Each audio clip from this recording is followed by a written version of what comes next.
Hello everyone, कैसे हो आप सब। आप सभी का स्वागत है आपके अपने यूट्यूब चैनल पर। आज का हमारा चर्चा का विषय है राष्ट्रपति शासन क्या होता है। भारतीय संविधान में राष्ट्रपति शासन से संबंधित क्या संवैधानिक प्रावधान किए गए हैं, किन आधारों पर राष्ट्रपति शासन लगाया जाता है, और अंत में हम देखेंगे कि किस राज्य में सबसे अधिक बार राष्ट्रपति शासन लगाया गया। तो चलिए चर्चा को शुरू करते हैं। सबसे पहले हम समझ लेते हैं कि राष्ट्रपति शासन का क्या अर्थ होता है। राष्ट्रपति शासन का सामान्य अर्थ या तात्पर्य राज्य सरकार के निलंबन और संबंधित राज्य में प्रत्यक्ष रूप से केंद्र का शासन लागू होने से है। इसे राज्य आपातकाल या संवैधानिक आपातकाल के नाम से भी जाना जाता है।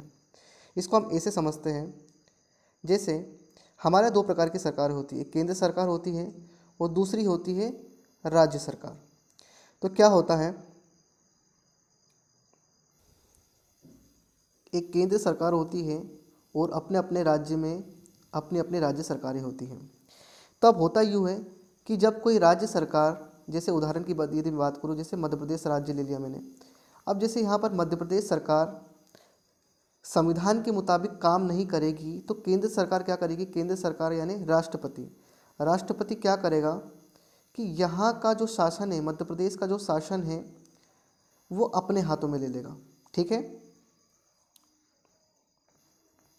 तो इस प्रकार हमने कहा है कि राज्य सरकार का निलंबन, राज्य सरकार मतलब जो भी राज्य सरकार है, ठीक है, जो भी सरकार होगी, मध्य प्रदेश सरकार, गुजरात सरकार, जो भी सरकार है, संबंधित राज्य में प्रत्यक्ष रूप से केंद्र का शासन लागू होने से है। तो सामान्य से हमने क्या कहा कि यदि कोई राज्य सरकार यदि संविधान के हिसाब से नहीं चल रही है, संविधान के मुताबिक काम नहीं कर रहे हैं, तो केंद्र सरकार क्या करेगी, उस राज्य की सरकार को अपने हाथों में सीधे सीधे ले लेगी। ठीक है, यानी कि राष्ट्रपति उस सरकार को राष्ट्रपति उस सरकार को चलाएगी। अब हम आगे बढ़ते हैं। अब हम लोग देखते हैं कि संवैधानिक प्रावधान यानी कि हमारे संविधान में किस प्रकार के प्रावधान किए गए हैं राष्ट्रपति शासन को लेकर के। तो राष्ट्रपति शासन राष्ट्रपति द्वारा संविधान के अनुच्छेद 356 के माध्यम से केंद्रीय मंत्रिपरिषद की सलाह पर राष्ट्रपति शासन लगाया जाता है। राष्ट्रपति क्या करेगा कि संविधान का अनुच्छेद 356 के अनुसार किसी भी राज्य में जो संविधान के हिसाब से नहीं चल रही है, संविधान के हिसाब से काम नहीं कर रही, तो सरकार पर, उसके राज्य सरकार पर राष्ट्रपति शासन लगाएगी।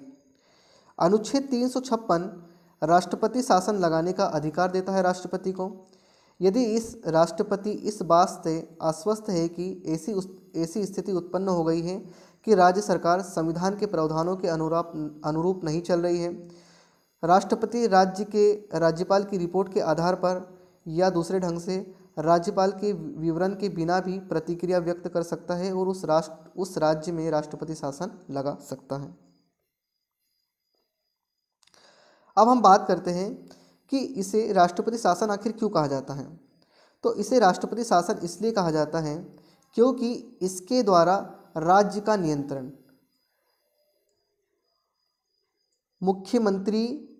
निर्वाचित मुख्यमंत्री के बजाय किसके हाथों में आ जाता है, राष्ट्रपति के हाथों में आ जाता है। जैसे कि मैंने अभी आपको उदाहरण बताया, जिससे मध्य प्रदेश को कौन चलाता है, मध्य प्रदेश सरकार यानी कि यहाँ का मुख्यमंत्री चलाता है। अब मुख्यमंत्री उस सरकार को ना चलाते हुए कौन चलाएगा, उस राज्य को राष्ट्रपति चलाएगा। ठीक है, पहले कौन चलाता था, मुख्यमंत्री चलाता था। अब उस पूरी राज्य की प्रशासन किसके हाथों में चलेगी, राष्ट्रपति के हाथों में चली गई। ठीक है, तो इस प्रकार हम इसको कहते हैं राष्ट्रपति शासन। आगे बढ़ते हैं हम लोग।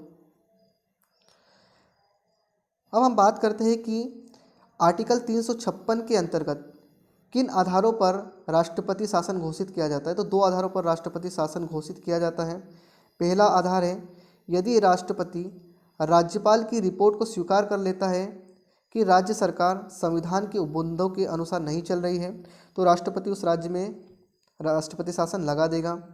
या तो यदि कोई राज्य केंद्र द्वारा दिए गए निर्देशों का पालन करने या उसे लागू करने में विफल रहता है या मना कर देता है, तब भी राष्ट्रपति क्या करेगा, उस राज्य में राष्ट्रपति शासन लगा देगा।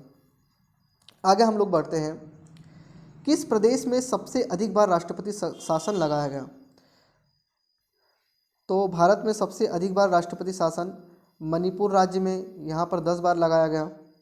इसके बाद उत्तर प्रदेश में और जम्मू कश्मीर में 9 बार लगाया गया। उसके बाद पंजाब और बिहार राज्य में 8 बार लगाया गया।